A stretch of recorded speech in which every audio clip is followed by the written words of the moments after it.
മലയാള സിനിമയുടെ ഭാഗ്യ ലൊക്കേഷനായി തൊടുപുഴ മാറിയിട്ട് അധിക വർഷങ്ങളായിട്ടില്ല. ഒരു വർഷം ശരാശരി 50ഓളം സിനിമകൾ ഇവിടെ ചിത്രീകരിക്കപ്പെടുന്നു എന്നാണ് കണക്ക്. മലങ്കര ഡാം, മുട്ടം, തുമ്മൻകുത്ത്, ഇലവീഴ, പൂഞ്ചിറ, കുടയത്തൂർ, അറക്കുളം തുടങ്ങിയ പ്രദേശങ്ങൾ മലയാള സിനിമയുടെ സുപരിചിത പശ്ചാത്തലങ്ങളാണ്. ഇതിന്റെ ടൂറിസം സാധ്യതയെ പ്രയോജനപ്പെടുത്താൻ ലക്ഷ്യമിടുന്നതാണ് പുതിയ പദ്ധതി. കഴിഞ്ഞ ഇത്തരം കാലഘട്ടത്തിൽ 600-ൽ അധികം സിനിമകൾ തൊടുപുഴയിൽ ഷൂട്ട് ചെയ്തിട്ടുണ്ട്. അപ്പോൾ ആ ഒരു പശ്ചാത്തലത്തിൽ ഒരു ഫിലിം സിറ്റിക്ക് വേണ്ടി നമ്മൾ തൊടുപുഴയും ഒരു പ്രോസ്പെക്റ്റീവ് സ്ഥലമായിട്ട് നമ്മൾ പ്രൊജക്റ്റ് ചെയ്യും. അതിൻ്റെ ആ ഒരു ഫിലിം സിറ്റി എന്നൊരു ആശയം തൊടുപുഴയിൽ നടപ്പിലാക്കുവാനുള്ള ശ്രമങ്ങൾ നടത്തും. പ്രശസ്തമായ ലൊക്കേഷനുകളെ ബന്ധിപ്പിച്ച് പ്രത്യേക ടൂറിസം സർക്യൂട്ടുകൾ, ഷൂട്ടിംഗ് ലൊക്കേഷൻ മാപ്പുകൾ, സിനിമാ സ്മാരകങ്ങൾ ഇവയൊക്കെയാണ് പരിഗണനയിലുള്ളത്. കൂടുതൽ നിർമ്മാതാക്കളെ ആകർഷിക്കാൻ സർക്കാർ ഉടമസ്ഥതയിലുള്ള പ്രൊഡക്ഷൻ സ്റ്റുഡിയോയും പരിഗണനയിലുണ്ട്.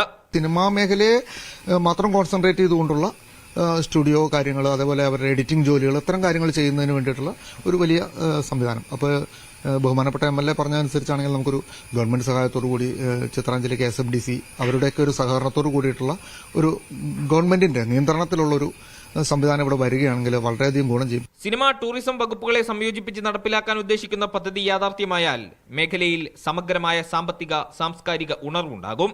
മലയാള സിനിമയുടെ ചരിത്രവും വർത്തമാനവും ഒരേപോലെ പ്രവർത്തിക്കുന്ന മണ്ണാണ് തൊടുപുഴയുടേത്.